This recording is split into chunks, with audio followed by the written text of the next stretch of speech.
Today we'll discuss trigonometry. I am Joel. I am a mathematics lecturer for intermediate mathematics. Okay, we are going to discuss the overview of trigonometry. I'm not going to teach anything in depth, but I will just take you through the different formulas like identities. First we'll look at identities, then we'll look at the formulas. First we'll describe the trigonometric functions in terms of sides of a triangle. Okay, we will discuss, I repeat, we will discuss trigonometric functions in terms of sides of a triangle. So first let us look at this triangle. We have a triangle here, this be A, B and C. So this would be 90 degrees. Okay, so this is 90 degrees. Now this is our angle. So angle CAB is equal to A, right? Next, angle B is equal to 90 degrees. Now we know all the trigonometric functions, right? So the trigonometric functions which we have are sine theta. Now what is this angle theta? This is our angle A. So let that angle made is theta. So sine theta can be said as opposite by hypotenuse. Next you have cos theta, that is adjacent by hypotenuse. Next you have tan theta, that is opposite by adjacent side, right? So what are these opposite, what is this hypotenuse? So the side beside the angle theta is called the adjacent side, and the side opposite to angle theta is called the opposite side, and then you have the hypotenuse, So sine theta is opposite by hypotenuse, cos theta is adjacent by hypotenuse, tan theta is opposite by adjacent side. Similarly, you have the other trigonometric functions, that is cosecant theta 1 by sine theta.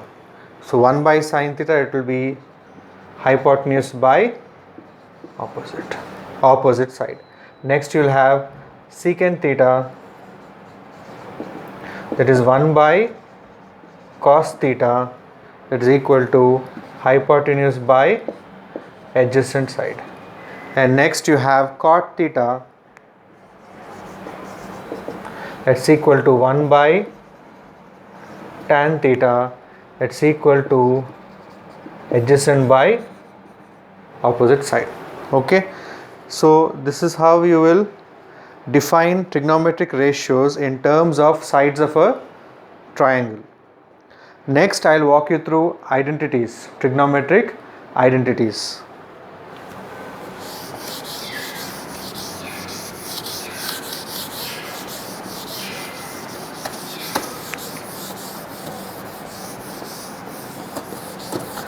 Right, so actually what are identities? Identities are equations which are true for every value or for any value. I repeat, identities are equations which are true for every value or any value. So for example, what is any value? Any value is this, any value of theta. If theta is 60 degrees, so sine square 60 plus cos square 60 is always equal to 1, right? Similarly, sine square 30 plus cos square 30 again is always equal to 1, right? So this is how we can try and check. So what is, say, sine square 30 value? Sine 30 is 1 by 2 whole square plus cos 30 is root 3 by 2 whole square. It's equal to 1 by 4 plus 3 by 4, that is 4 by 4, that is 1. Clear? So this is how an identity works. Identity is always true. An identity is always true for any value of theta. Any value of theta. So similarly, in terms of tan and in terms of cosecant, we have two more identities. So we have 1 plus tan squared theta is equal to secant squared theta, and then we have 1 plus cot squared theta is equal to cosecant square theta. So these are your trigonometric identities, right? So you have to by heart these values. You have to know them by heart. You have to study and learn them. And based on these identities, if you have the value of sine, you can easily find out the value of cos as well. So for example, cos squared theta would become 1 minus sine squared theta. Similarly, tan squared theta would be equal to secant squared theta minus 1, right? So this is our brief discussion about identities. Next we'll discuss further formulas in trigonometry.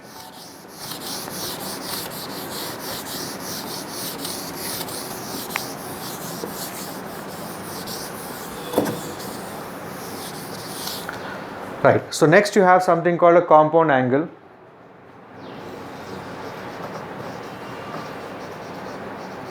Compound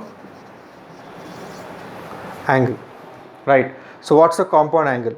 Suppose there are angles A, B, C are the given angles. So a compound angle is something that is like this: A plus B, or A minus B, or A plus B plus C, or A minus B plus C, etc. So a compound angle can be defined as an algebraic sum of two or more angles. It can be a plus or a minus, and they can involve more than one angle: A plus B, A minus B plus C, and so on. This is your compound angle. So based on your compound angle, now you have A plus B. Suppose I consider A plus B, sine of A plus B. Okay, sine of A plus B is not equal to sine A plus sine B, right? Sine of A plus B is not equal to sine A plus sine B. So what is the answer for this? So let's check. So there are some standard formulas.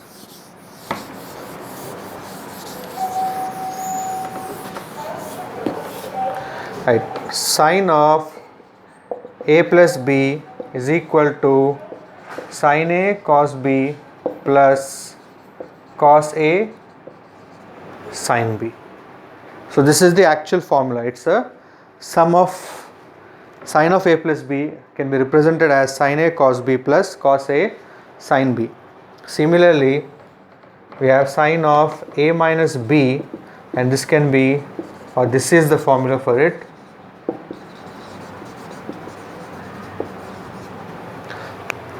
Okay, so you have to memorize this formula. Similarly, let's go for cos of A plus B.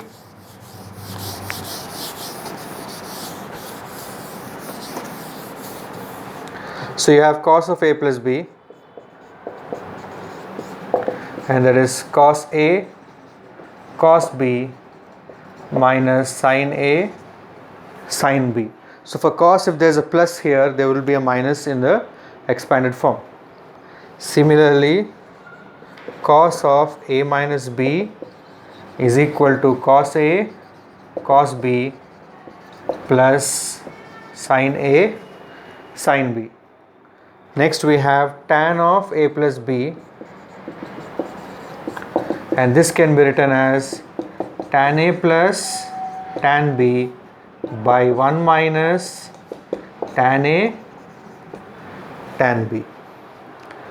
And we have tan of a minus b. This can be written as tan a minus tan b by 1 plus tan a tan b. Right. So if tan of a plus b is there, for plus, the numerator would have plus, the denominator will have a negative sign. Similarly, you have tan of a minus b, where you have minus in the numerator and plus in the denominator. Clear? So that's it for today. Thank you.